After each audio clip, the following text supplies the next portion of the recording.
What's going on, child? It's your most favorite Diabeto YouTuber in the whole entire world. Back in another video, another day to action for you. Of course, this one's a little bit different. Now, this one's only a little bit different because allegedly Lil Durks, god dang. I learned this really kicked my ass bad. It's getting close to Thanksgiving. I love me some turkey. But more specifically, Lil Durks team dropped a bombshell legal response, allegedly. Now, I don't know what this response is or anything like that, so I'm very curious. So with all that said, shout out to Cuff Boys for the video I reacted to. And of course, this is alleged. And also, it is all love, no hate. Alright, child. No more hesitations. Let's get into the video now. First thing we got here, defendant Dirk Banks replying in support of his motion to dismiss for vagueness or in the alternative for a bill of particulars. The government's opposition was its opportunity to highlight specifics, either in the indictment itself or in discovery, that clarified its basic theory with respect to two things, and two things only. The alleged bounty, the pervasive yet vague at the direction of accusations, but it fails to do so. Instead, the opposition recites at great length details in the indictment that are irrelevant to the instant motion. It then states in conclusory fashion that the discovery fills in any missing pieces on essential elements without explaining how or laying a record for the court to decide whether that is true. The court should see through this smokescreen and decline to blindly take the government's word that the discovery puts Banks on constitutionally sufficient notice. Without the court's intervention, this vague indictment becomes a blank check that the government has written to itself, allowing Mr. Banks' prosecution on facts that were not presented to the grand jury, that would take him by surprise at trial, and that are continually shifting as government cooperators change. Alright, so listen up. State Farm was trying to charge me. We got hit with these ads real quick. I don't even got shit to say yet. Ooh.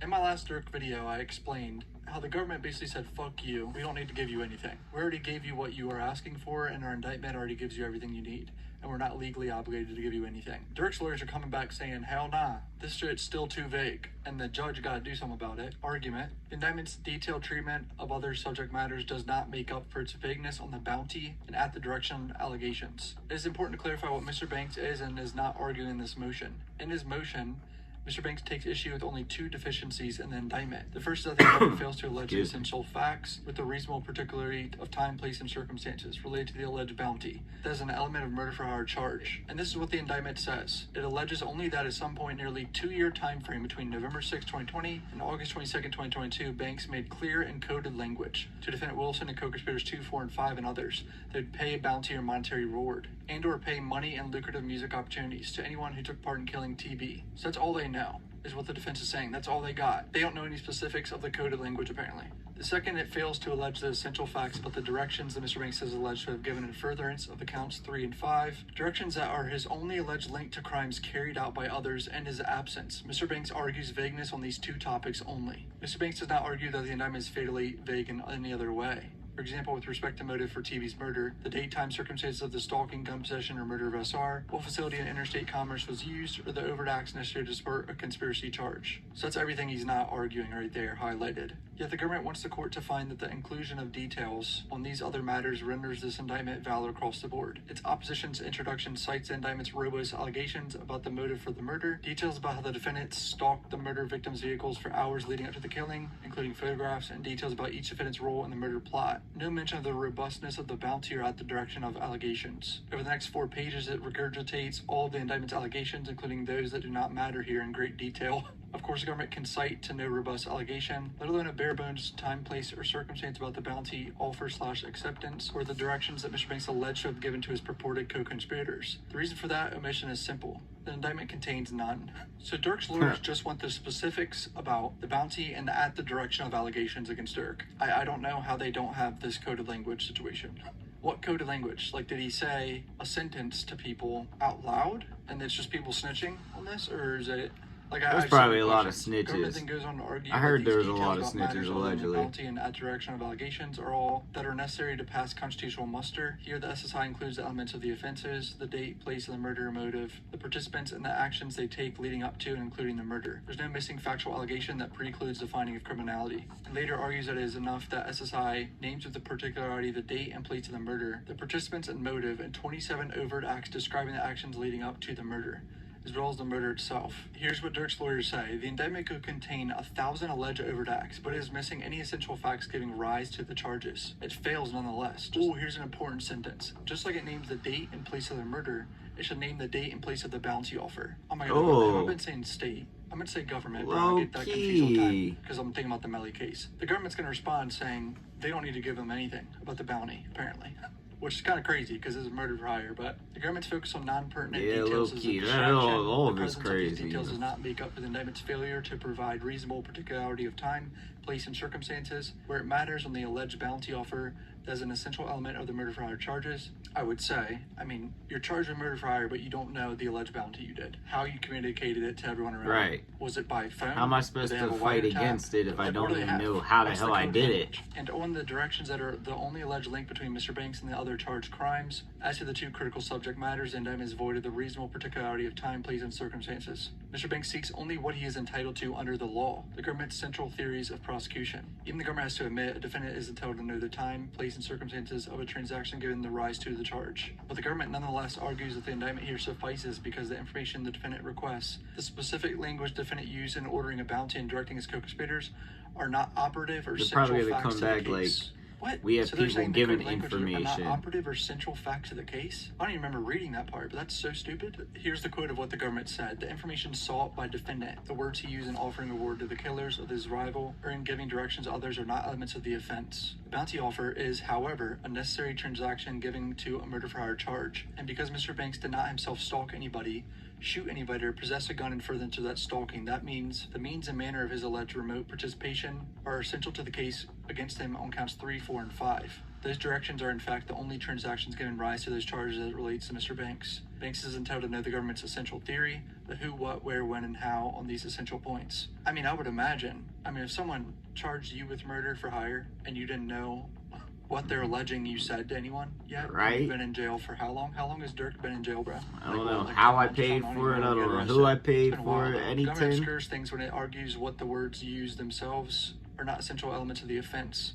Consider a charge that we more commonly see in federal court, wire fraud. Oh, here we go. This is what they're comparing it to other charges. This is smart. Imagine an indictment that alleges the following. At some point between November 2020 and August of 2022, the defendant made material misrepresentations about investment opportunities to Wilson and others in order to cause them to part with certain valuable possessions and or money. It would be a reasonable dispute that this language fails to put the defendant on notice of the charges against him.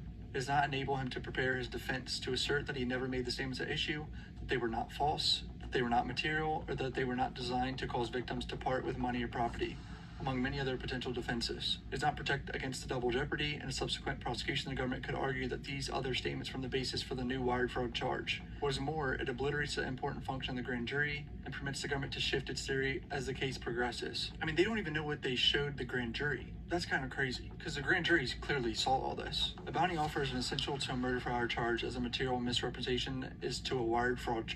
Damn. I ain't gonna lie, his defense team, or whatever the hell you call them, are doing a good ass job on this response right now. Because to me it makes sense, but I ain't legal anything. I just took mock trial. The circumstances of those directions are essential to his prosecution as well. To be clear, Mr. Banks is not requesting the details of the evidence. The government will present at trial. The specific documents, text messages, emails, cell site location information, or recordings the government will introduce, or the names of the government witnesses who will testify in support of the government's theory of the case. Banks is only requesting the government's basic theory, without which he cannot adequately prepare for trial. By the way, example, let's consider Mr. Banks' request for the particulars of the code of language he's alleged to have used to offer the bounty for TV's murder. The issue of so-called code of language will loom large at this trial, with the government arguing that the jury should assign certain meanings to facially ambiguous language, and defense contesting those interpretations. Let's imagine that Mr. Banks is kept in the dark before trial about what code of language he allegedly used to offer the bounty. Then at trial, a government witness testifies that Mr. Banks told him the eagle has landed. Alright, this is funny as shit. They're like, let's imagine what happens here. We don't go in this trial not knowing the code of language. And in certain neighborhoods in Chicago, the eagle has landed means that the speaker is offering a bounty for murder. Having heard these words and this interpretation for the first time at trial, the defense would be unprepared to effectively cross-examine the witness about the meaning of those words. The government even intends to call an expert who will testify in support of its interpretations of various terms such as get back and slide. Ooh, of course there's going to be a gang expert to break down all the random gang terms and shit. We've seen this in literally every trial with rappers. The YSL trial, the Melly trial, XXX trial. And The everything. list goes on. Young Dolph. The defense will have done no research, conducted no investigation, lined up no witness to refute that interpretation. Because you It is the can't. definition of trial by surprise, and it is a primary danger posed by a vague indictment. Same goes for the other information Mr. Banks requests and bill of particulars, including the date and location of the alleged bounty offer. The indictment lists no location of the alleged offer and alleges a nearly 2-year time frame in which the bounty offer could have occurred. If the defense hears for the first time at trial that the bounty offer was conveyed, for example, in a coffee shop in Chicago on January 5th, 2021, it will be scrambling to figure out whether Mr. Banks was even in Chicago January 2021. There may be a witness who would testify that Mr. Banks was actually in Atlanta at the time. The defense would have been deprived the opportunity to locate and call that witness. The Sixth Amendment guarantees Mr. Banks and all persons charged with crimes more notice than that. I mean, no matter what you think Dirk did it? You think he told his boys to go slide for Vaughn and go kill Quando Rondo? If you think he did it, I find it mind-blowing that the defense doesn't know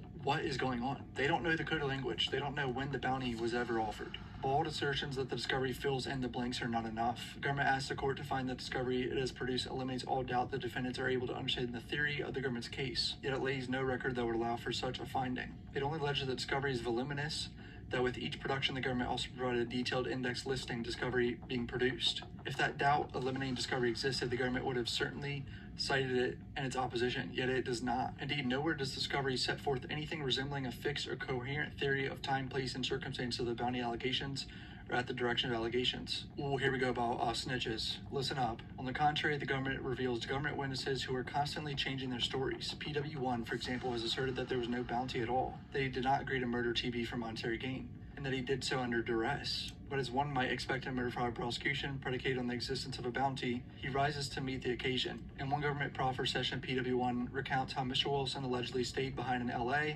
after the other participants flew out in order to collect the bounty money for the distribution. PW1's story is, however, flatly contradicted by the objective evidence. I heard none of this. The realization that PW1 lied here is likely why, between the first superseding indictment and the second, it deleted all language alleging that Mr. Wilson paid out the bounty after SR's homicide.